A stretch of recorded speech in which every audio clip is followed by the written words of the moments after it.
Obaseki is the right candidate for Edo. Vote our man up. Oh yeah, 4+4 = to continuity. Togba, Obaseki, continue your work. You do Ogbe Stadium renovation, even with the best. Plenty achievement for your time, our life will done better. Obaseki Ashaibu, now them be the winning team. God win Obaseki. Togba, now you we want to. For the things what you do for Edo, now you be winner. Make we put PDP. PDP. Power to the people. No man is guarded. Hello and welcome to PDP Digital Media Team Studio. My name is Habiba Oyege Oyarikwa. Today we are going to be speaking with Mr. Igbinidu Inneh, ACTI. He is the Executive Chairman of Edo State Board of Internal Revenue and, of course, the Chief Executive Officer of Edo State Internal Revenue Service. He is a certified debt management consultant with a master's degree in business administration from the prestigious Imperial College Business School, London, where he majored in finance and strategy.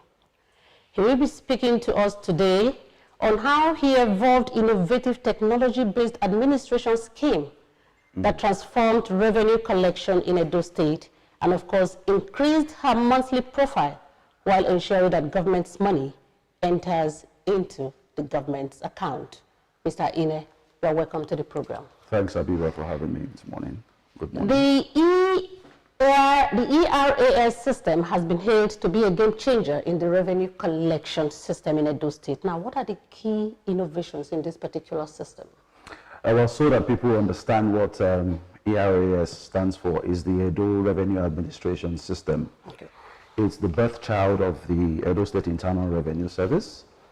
And basically, ERAS was developed to automate the entire spectrum of government revenues through the life cycle of any revenue line item. What the ERAS has brought to the table is a system that enables us to capture, profile, assess, and notify taxpayers of their obligations to government, and also provide multiple platforms for electronic settlement, basically non-cash settlement of government revenue items. Because as you know, the policy of government is to discourage the collection of government revenues in cash to avoid a situation where government revenues doesn't find its way into government coffers. Now, what loopholes would you say that this system has been able to block?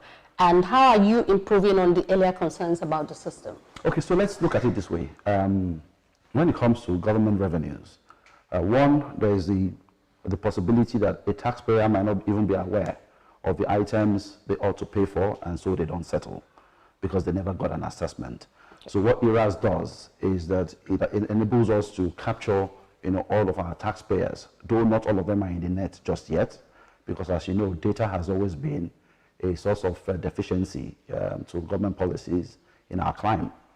It also helps us to ensure that taxpayers are able to interact with government by way of settling their obligations to government electronically, rather than engaging people, whether government actors or non-government actors. So you can walk into the bank, you provide them with your phone number, and right there in the bank, they pull your assessment for you. So even if you don't have a copy of the assessment on you at that point in time, walking into the bank and providing your phone number makes it easy for you to see your assessment and settle. So government sees on the back end that payment that has gone in. And before you walk out of the bank, you actually get an alert, just like what you have for bank transactions. Okay. So our platform has a notification system that alerts you when the payment has been made. So even when you send, say a staff of yours to go make payment for you, you do get the alert, so you know exactly how much that person has paid. Though we discourage the use of third parties, but we understand that some people may not be able to walk into the bank. You could also, from your living room, your bedroom, your office, go onto our platform, you log in, and you're able to transact with government using your bank card. That's quite interesting. Now, from your data so far, what class of people would you say pay the most tax in the state, and how did they get the needed benefit, having fulfilled these civil responsibilities? I'll say my favorite people are the women, because they are proactive in terms of trying to ensure that they stay within the compliance level. But that's not to say that the men are not up and doing, but the women appear to be more cooperative. Women are less risk averse, in my own opinion. And so they don't take chances, they try to pay on time and on the money. So what benefits are they getting? There's lots of benefits. Just before the whole COVID-19 pandemic, we had come up with several schemes to give back to taxpayers. So some of the incentives include providing access to health care through insurance, because we have conversations with some of the service providers, and such that for paying your taxes, once you've completed your payments, you have access to hospital care, pharmacy issues, accident and death insurance. So it's an incentive scheme that we've extended to the informal sector. So the motorcycle and tricycle riders, we're extending it to my favorite class of people, the market women, and we'll continue to extend such benefits services to people. Has your organization actually gone out to sensitize people to let them know that these are the benefits that they would enjoy if they comply? Sensitization is always ongoing. What we found is that when you do mass media blasts, sometimes you might not reach the target audience. So we sort of do a target focused marketing.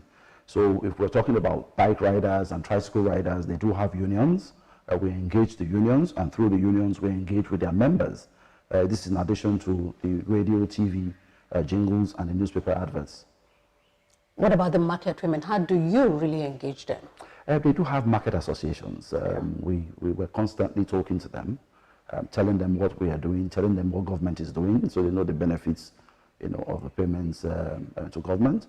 But as government response to the current situation we find ourselves in, we've had to, cut back on some of these collections to provide reliefs, to the taxpayers.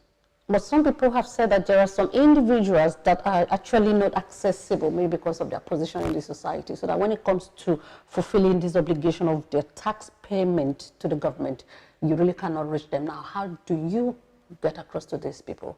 And also the corporate organizations as well. Well, for the corporates, it's a lot easier because they do have fixed and known addresses and marks on physical presence. But for the less formal sector, where we have the larger number of our people playing, it can be a bit challenging. In every society in the world, even the most advanced countries, you do have people who live there, engage in one form of economic activity or the other, and are outside of the radar. So it's not surprising that we'll have some people who engage in some form of economic activity or the other, whom we have not yet reached, but with time we will reach them. As you know, over time, the system was largely manual, was entirely manual as a matter of fact. And now that we have built technology around it, the process remains the same. We've just built in big data technology and artificial intelligence to ensure that anybody who interacts with government will retain some data for the person, and to the extent that you have fulfilled your obligations to government, when the year runs out and you request for a tax clearance certificate, it becomes a whole lot easier. Unlike in the past, where you knew how much was collected, but you didn't know from whom you collected, and you didn't know how much was not collected. But now we have an estimate of what we are expecting for the year based on what we know.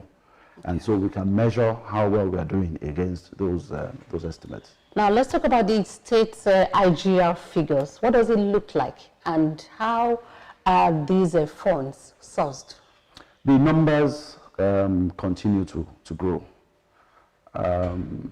Over the 5 year preceding my own tenure as chairman of the board, the numbers were in the range of 1.6 billion monthly average.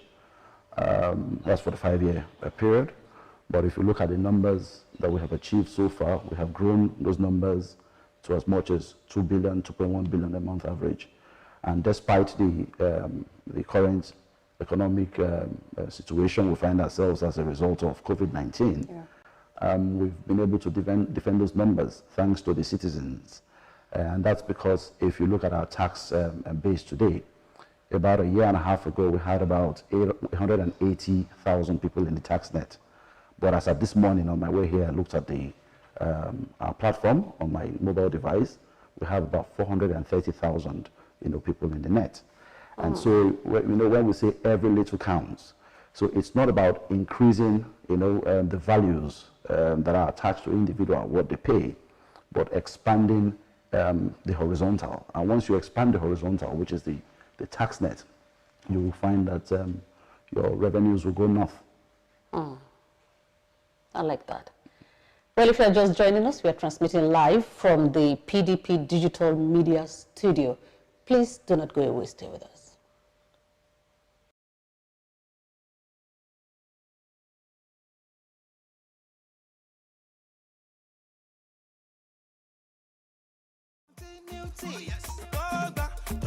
Obaseki, continue your work. You do Ogbe Stadium renovation. Even we hit the best. Plenty achievement for your time. Our life will done better. Obaseki Ashaibu. Now them be the winning team. God win Obaseki. Now you we want to. For the things what you do for it. Now you be winner. Make we put PDP.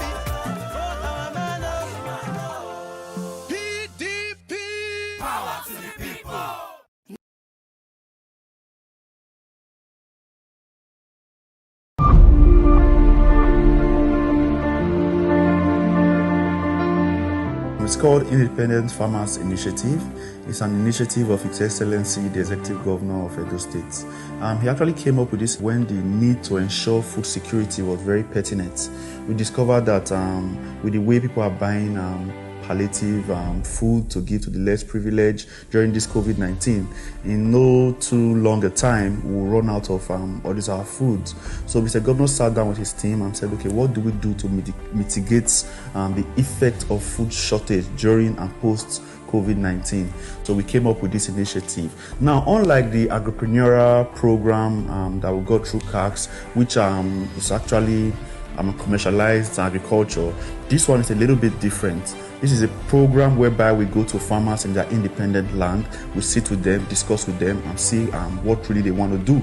We have actually outlined different commodity. We picked high value commodity. For the first phase of the program, we have picked rice, soybeans, maize, and cassava. So what we do is we take their details, we take their data, we ask them what they want to do. They want to expand their farm, so we cluster them, we talk to them individually, but it's going to be done in their individual farm, and they are thereby given these inputs. Although the input is given to them in form of loan, but the beauty about it is Mr. Governor has actually gone a step further to say the states, as a government, will take from these farmers. So they wouldn't have the issue of saying they have actually cultivated their farm, they've harvested, and they are looking for buyers. We'll match them with off-takers who will be on standby, waiting to off-take all these products. Again, in doing this program, we thought it was also wise to have our inputs stored in a central location, even though we're also going to decentralize the inputs later on as the program goes on. We are hoping to also extend the storage to our various territorial districts, then if possible, various local governments for ease of distribution. We took time to say, okay, let's check our facilities, and we noticed the Edo ADP would be a central point where it will be easy, because there we have the extension officers who are supposed to help us man this program. We built a new warehouse that is very, very large, that's able to house thousands of tonnage of various inputs. And as I speak to you, some inputs have already started arriving, and the warehouse is very huge. It has a very high capacity. Like I've said, it can take thousands of tonnage of goods in the warehouse. It's been fully built, so by next week we'll start seeing farmers coming there to pick up some of these seeds.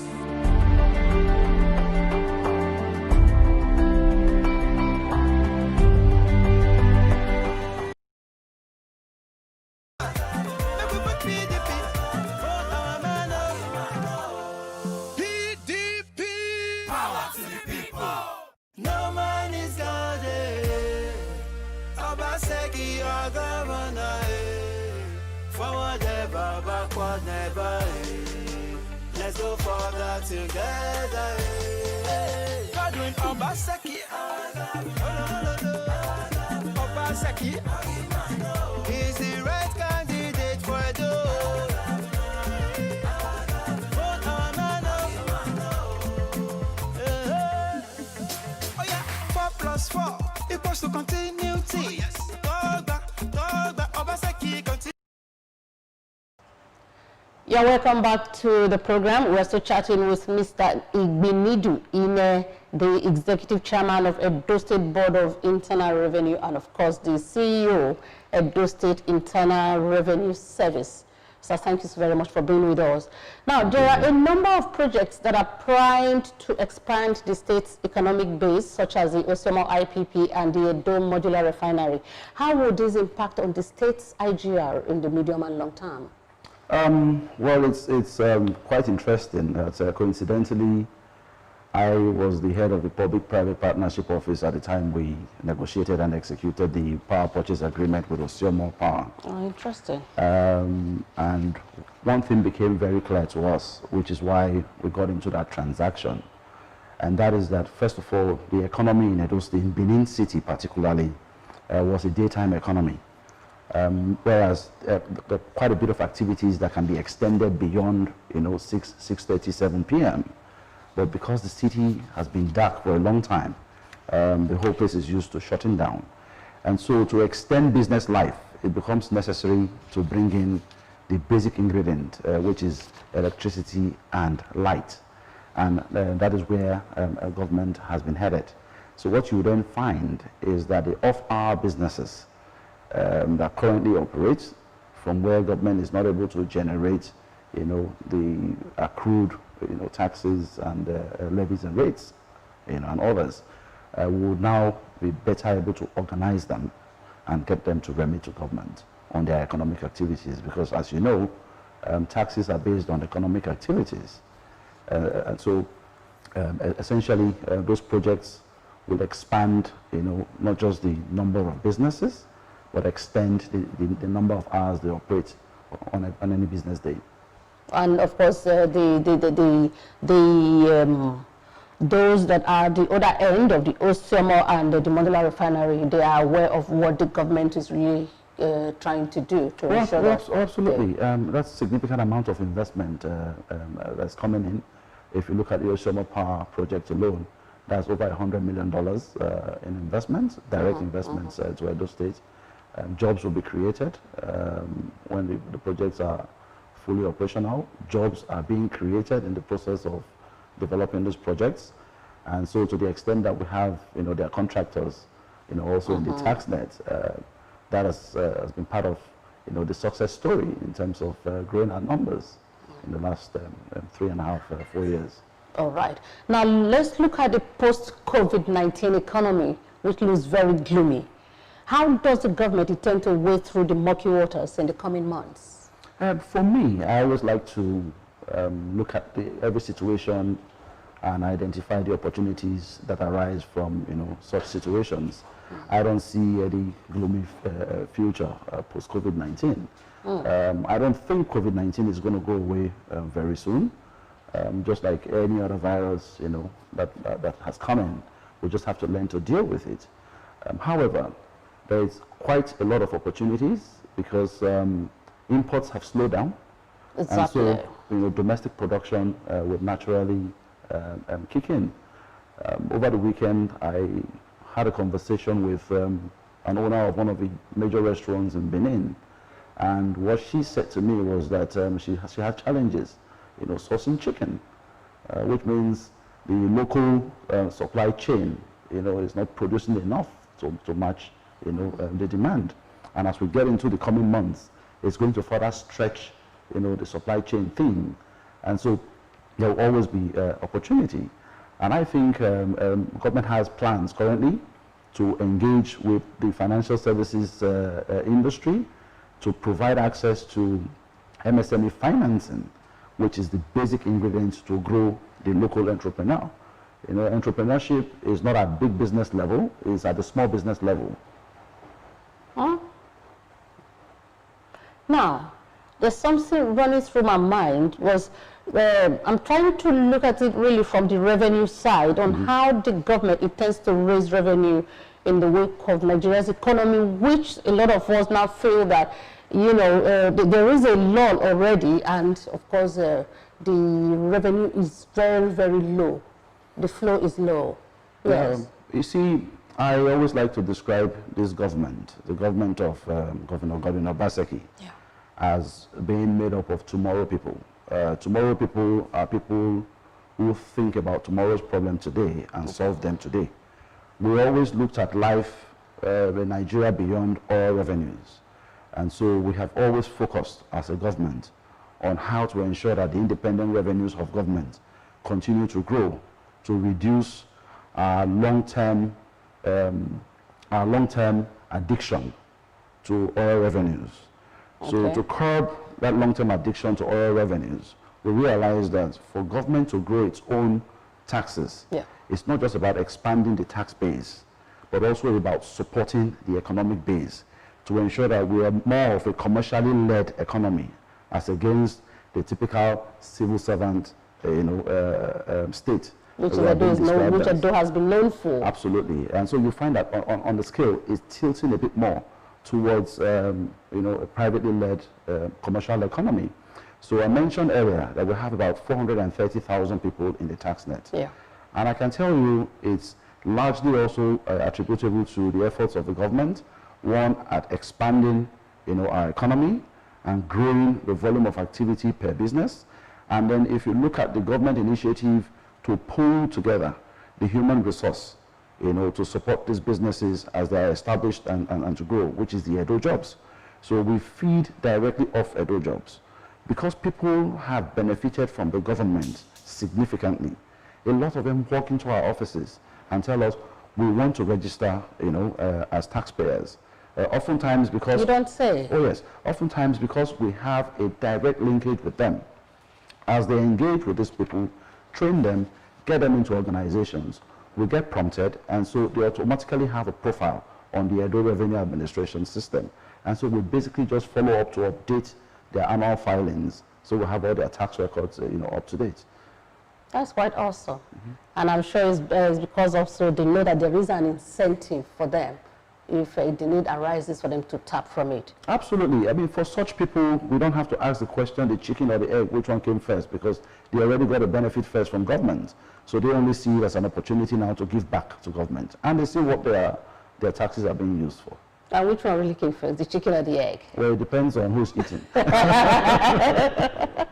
All right. Now, you see, a lot of small businesses often complain of double taxation. What are the incentives to curb these in the wake of this coronavirus pandemic?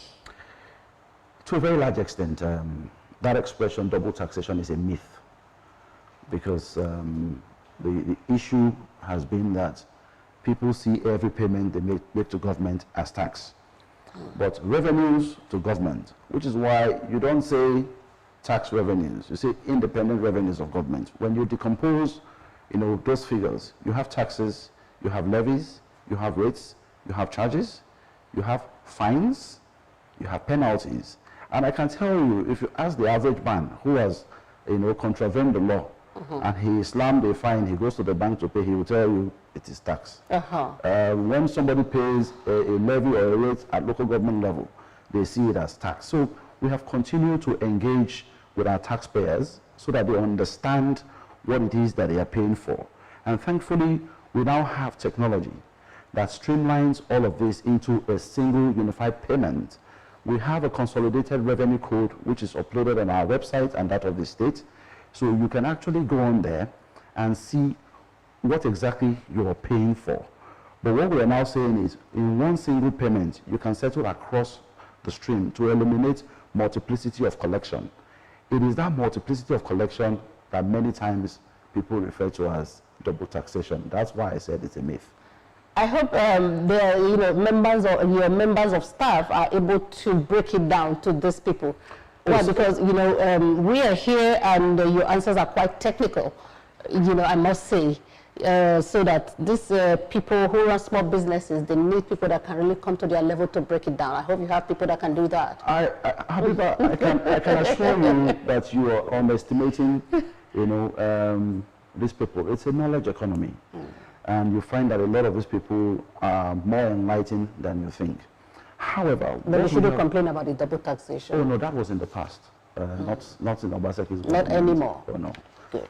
And what we have also done is we have engaged a team of dedicated young men and women who we refer to as the State Tax Education and Enlightenment Team. Okay. And it's for us it's an evangelism. Yeah, like the foot soldiers. They're foot soldiers. Good. And they do a door-to-door. I'm sure if you walk into any shop in Benin City or the other major towns in Edo State today and ask them if they do see these people, they'll tell you that they see them. I see them on the streets as I drive, and I know that they're engaging, with these taxpayers or citizens who are engaged in businesses. And so off the back of some of their engagements, you find a lot of them coming into our offices, to make inquiries, to ask questions. What am I supposed to file? How much should I pay? What's my assessment? And then we found that because of the way things were done in the past, you wait until the end of the year and then you send, an assessment notice. It appears like, what they're supposed to pay, becomes a significant amount of money to that person. So we have offered an opportunity for, gradual payments, what we call pay small, small.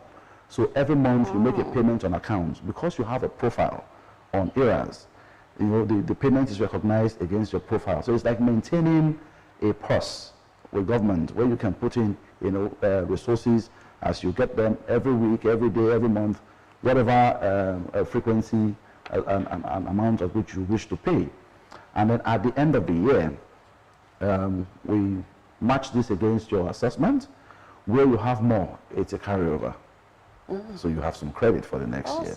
Where it's less, when we send in our demand note and manage the taxpayer to avoid a situation where we have to enforce. The government's mandate to us is human face, pocket friendly. That's exactly what we have delivered.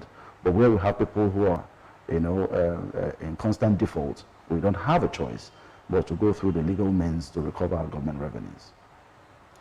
I know that a lot of people, are commending what you are doing, but you cannot please everybody. Why? Because they still believe that there are small businesses out there that do not pay tax. Sometimes because the state government is not aware or they don't even know about their operations. Now, what are you doing to bring them into this fold? Like I said, we have the State Tax Education and Enlightenment teams who are foot soldiers. They're constantly going around with profile forms. Don't forget about evasion. Some people may just want to evade tax. That's to be expected anywhere in the world. But I'm sure what you wanted to refer to is avoidance, because evasion becomes a criminal offense. Yes, avoidance. So we have people constantly on the streets with profile forms, and so every day the numbers increase. I'm sure between when I walked in here and now, if I log on to ERAS, we must have captured a few more people into the net. I mean, like I said, we started at about 160,000 people, and today we're at 430,000, I beg your pardon. And so it's constantly growing. Our target is to hit 1 million by the end of the year. Okay. Well, we'll go on a short break now. When we come back, Mr. Igbinidu Inneh is going to tell us if there has been an increase at the back office. Stay with us.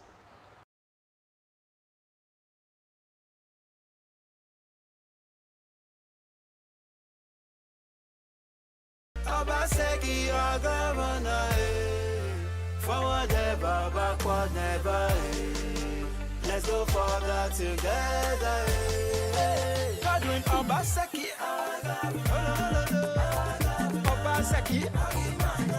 With a culture for wealth and job creation, our visionary leader, Governor Godwin Obaseki, has implemented strategic and far-reaching reforms, From the Edo State Government Farm Settlement Scheme in Sobe, Onwa West Local Government Area, a public-private partnership initiative, tons of produce have been harvested from the 725 hectares maize farm. Edo State farmers have been reaping bountifully from the state's food and agricultural cluster, Edo FAC in Agenebode and Eho. Edo FAC in Eho has benefited over 1,300 farmers. We also have the Edo State Oil Palm Program, ASOP, the State's Agripreneur Program, and the Mechanization Program, all part of the Obaseki-led administration strategies to boost micro, small-scale and medium enterprises, MSMEs, and sustain current youth-focused agricultural initiatives in the state. The list of the many achievements of the Governor Godwin Obaseki-led administration in the agricultural sector is endless. Without a doubt, the governor has performed excellently and deserves a second term to consolidate on his numerous people-oriented programs and projects in the sector. A vote for Governor Obaseki is a vote for the future of Edo State, a vote for food sufficiency, and a vote for an agro-based economy. Let's all support the governor in his revolution of the Edo agriculture sector. We can see this is a farm farm facility, and we have the farm farm clusters using the facility here. And a total of 18 farmers farming 18,000 beds. And that is to tell you that each farmer is farming 1,000 beds. And the government has actually made this thing easy for them by providing feeds. As you can see to my right, there is a truck of feed carrying 1,240 feeds for the birds, and you just saw that the farmers were being supplied their day-old chicks today from Olam. That's the truck right there, and they are doing the sorting over there. This is a total of 22,000 that came from Olam, and this farm is supposed to receive 18,000. So this is going on in other 10 locations, in total of 11 locations.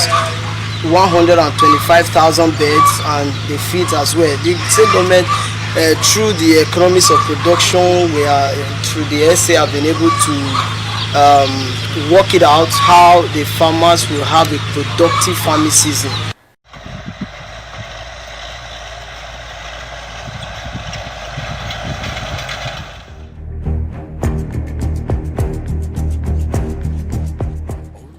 This year it's much better. We have more machines that have come to the farm, particularly in terms of land preparation machines, harrowing, and this were all done in record time before the rain set in. Now that we have cultivated 5,000 hectares, we need to move further. We need to get more under cultivation. That is another area to look at. The model is to approach communities to voluntarily put up land for agricultural purposes for cultivation. My name is Omwaka Paul, cooperative farmer that the government assisted in planting of rice. Other agropreneur, they gave us loan. They provide all the necessary input, land preparation, the seed, the herbicide, the fertilizer. They gave it to us, and they made for the harvesting. The money which we used to do the best carry. As at now, I have finished harvesting my own rice at about 2.6 tons per hectare. Some other farmers are still, their own is still okay. And we so want to thank the government for assistance. To me, if government continue like this, many people would like to go back to farming. But now we make money from that.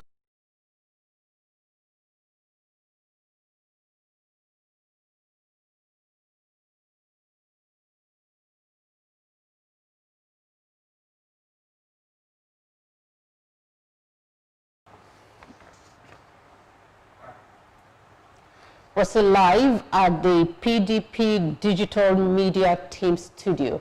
Our guest still Mr. Igbinidu Inneh, the CEO of Edo State Internal Revenue Service. Now, sir, you took a screenshot when you came in regarding the back office, and the figure was reading 429,421. Now, you have taken another screenshot, which is now reading 429,436 people, which means there has been an increase by 15. Okay, so you want to say something on that? Yes, so what we have, our system has multiple sources for data collection. I shouldn't say all the trade secrets. No, you don't need to reveal all the secrets. Because, like I said, it's intellectual property yes. of the EIRS. Yes. So what we do is we're constantly interacting on the back end with the banks.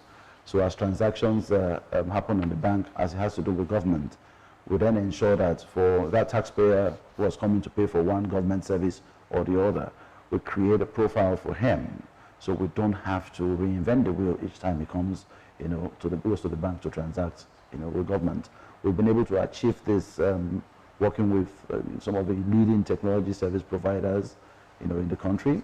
We developed a system on a public-private partnership, basis.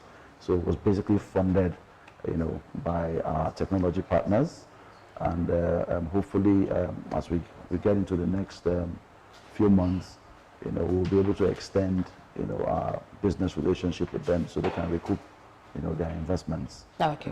From the growth in transaction numbers. Let's take a look at the self-employed consultants. Most of them do not pay tax. Now, what has been the challenge in bringing this set of people? I recall, I've had a conversation around, this same subject sometime in the past. Okay.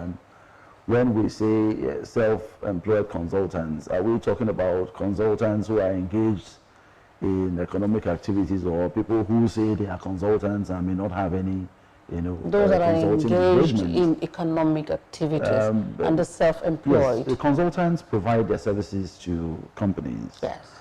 And I can tell you, to the extent that they are paid by those companies, we get information on the withholding taxes on those transactions.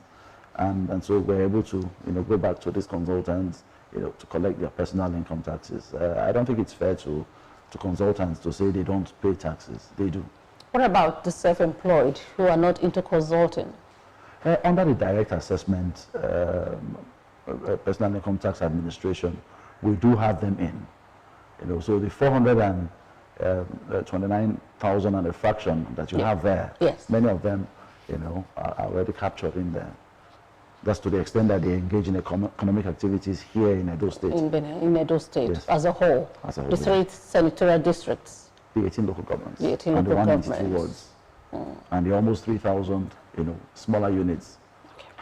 Now, what innovation has the Governor Obaseki-led administration brought to taxation and, of course, the management of tax receipts? The subject today, the very controversial subject as far as the politics is concerned today, is largely as a result of the change in the way government revenues are administered. Okay.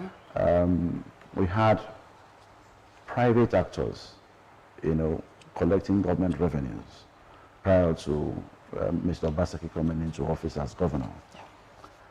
And realizing that the law doesn't even support private actors collecting government revenues, the governor decided it was time to allow government to collect its own revenues and ensure that the dividends of these revenues go back to the people.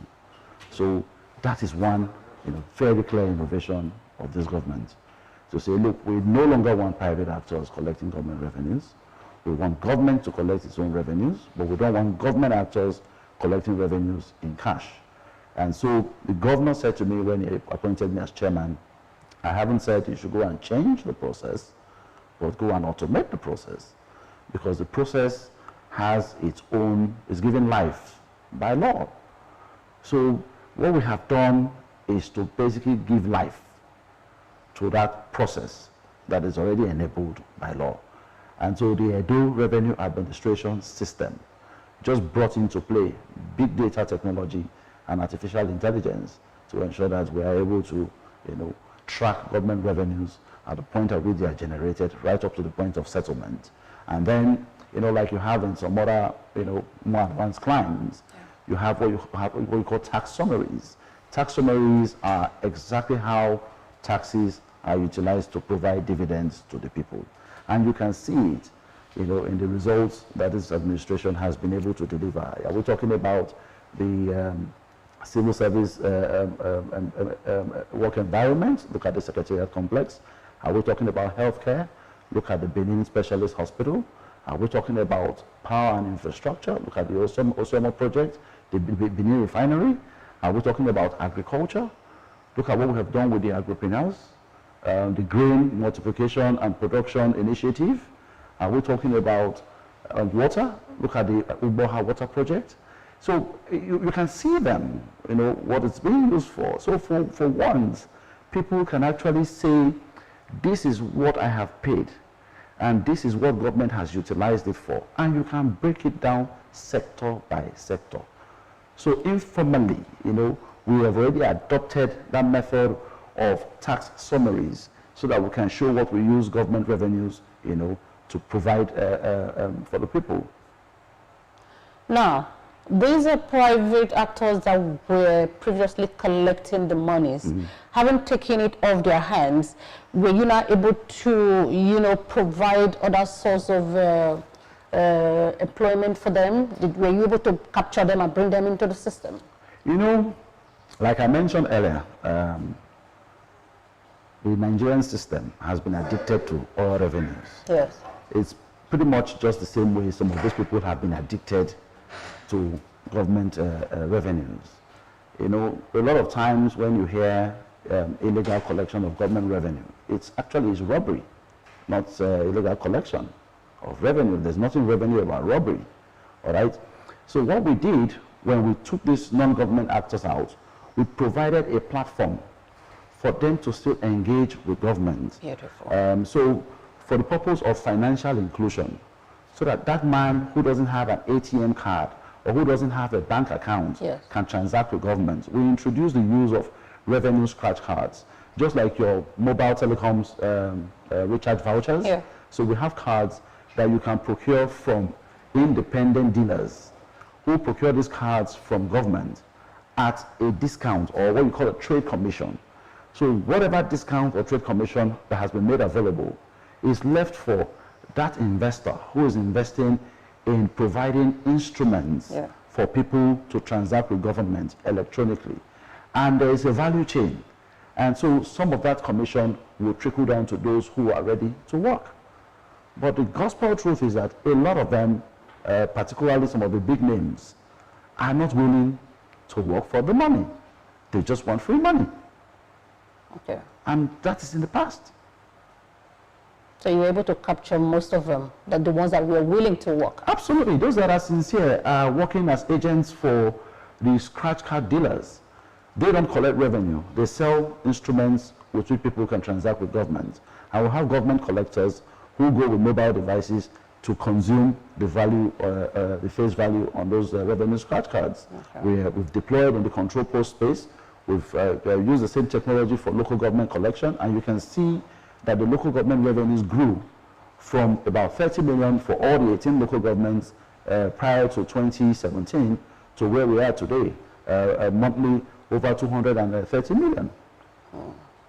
Now, some of us reside in Benin City, the Edo State capital. Driving onto the Mission Road, there is a parking lot just to the right-hand side. Yes.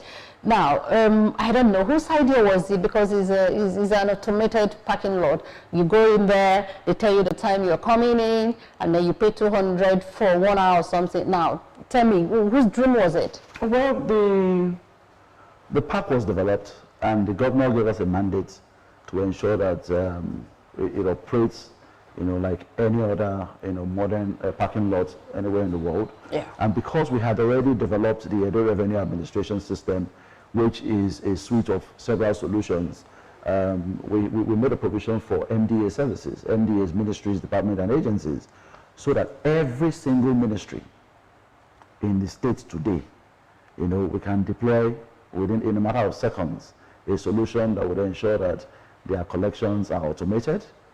So we worked with the Ministry of Transport. We came in there and brought in a time in, time out, solution that has an assessment rule. So because you timed in at 11 o'clock, you're timing out at 12, you're billed, for the 1 hour you were there. If you're there for 2 hours, you're billed for 2 hours. And so from my own mobile device, I'm able to see what's going on there. So we see the vehicles coming. From a security standpoint, you can also see vehicles that might not have clocked out. So wherein people clock in and don't clock out. it raises a red flag. So perhaps the vehicle has gone bad, but did you notify the authorities?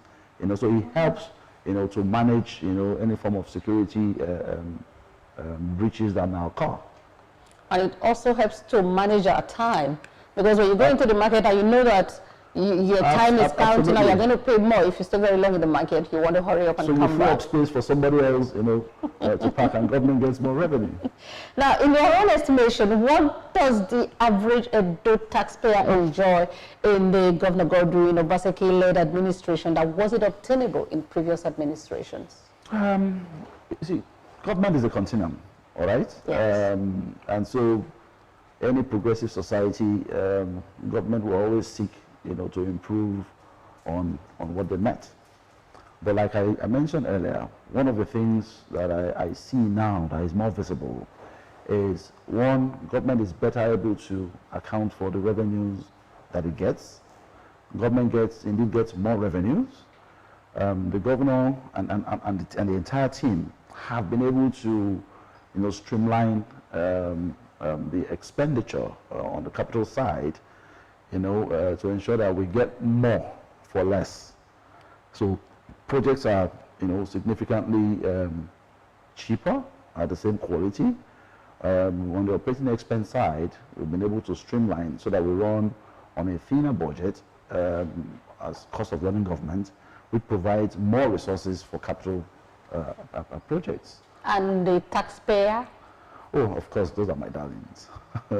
And they get a whole lot more, because I'm sure you drove from your house to come to work this morning on very good nylon tire roads. I sure did.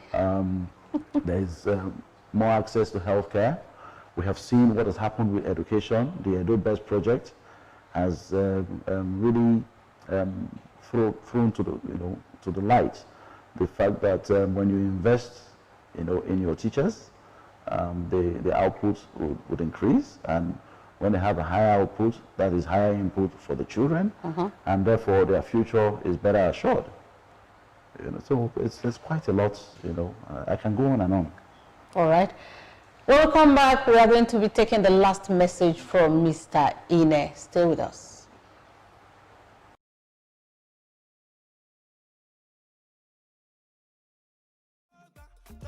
Obaseki, continue your work. You do Ogbe Stadium renovation. Even with the Edo Best, plenty achievement for your time. Our life will done better.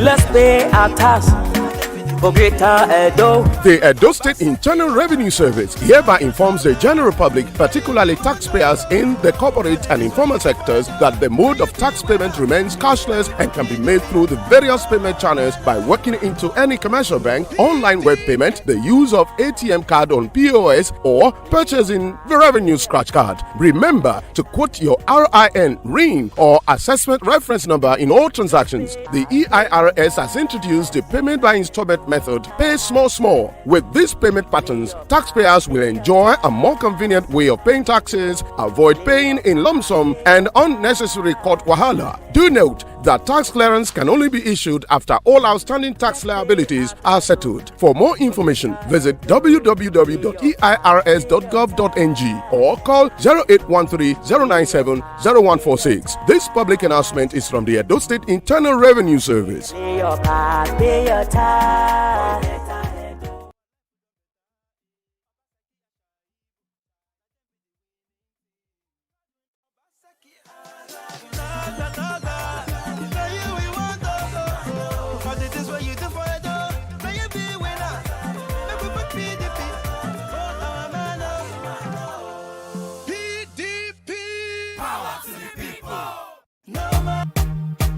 Obaseki na umbrella, Obaseki na PDP we dey. Obaseki no be Obaseki na umbrella, Obaseki na umbrella. All right, you're welcome back. Mr. Inneh, we want to know, what is your message for the average taxpayer this election season? Well, it is obvious that the governor and the government have earned the trust of the people. They have delivered on the dividends of democracy. Attempts to truncate, the trajectory of development, has to be resisted. And that is by people coming out to vote. No amount of threats or stories should deter them. The government is committed to providing adequate security for lives and property, not just on election day, but on a day-to-day basis. So I would want to appeal to our people to listen to their conscience and vote for a government that has continued to perform and will continue to perform. If we have achieved as much as we have in 4 years, you would imagine where we would be, in another 4 years and beyond. Thank you very much. As usual, we'll take 1 or 2 messages from our page. I've gone through the messages that we have so far. I have not been able to see any negative message. Because it's a positive government. Okay, but I'll just maybe read out 1 or 2 positive ones. It says, no sharing of our treasury anymore. We need transparency and accountability. Obaseki is the right person. And this one says, I am just thinking of what to wear to Governor Godwin Obaseki's inauguration ceremony. Okay, we'll say thank you so very much for your comments. And Mr. Igbinidu Inneh will say thank you very much for taking out time out of your very busy schedule, because I never knew you were going to be able to make it down to our studio today. When they said Igbinidu Inneh was coming, I said he's a very busy person, but we appreciate you and we thank you very much. It's public service, so I have to be available to speak to our people. Thank you very much. Revenue generation is one of the pivots of every government and even business, because it brings about development if harnessed properly. And Mr. Inneh is doing just that and making sure that whatever is generated flows directly into the coffers of the government. So we would like to say thank you to everybody that has contributed to this program, Efe, Ikechukwu, Kingsley, Andrew, and Christopher, and of course not forgetting Mr. Cruzo Osagi. Like Mr. Inneh has said, Obaseki's tax collection drive pocket friendly. My name is Habiba Oyege Oyarekwa. Good afternoon.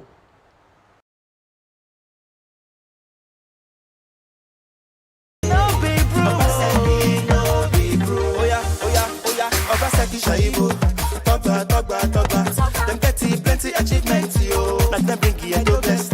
Many renovation. Everybody they happy for Edo. They say Obaseki na correct governor.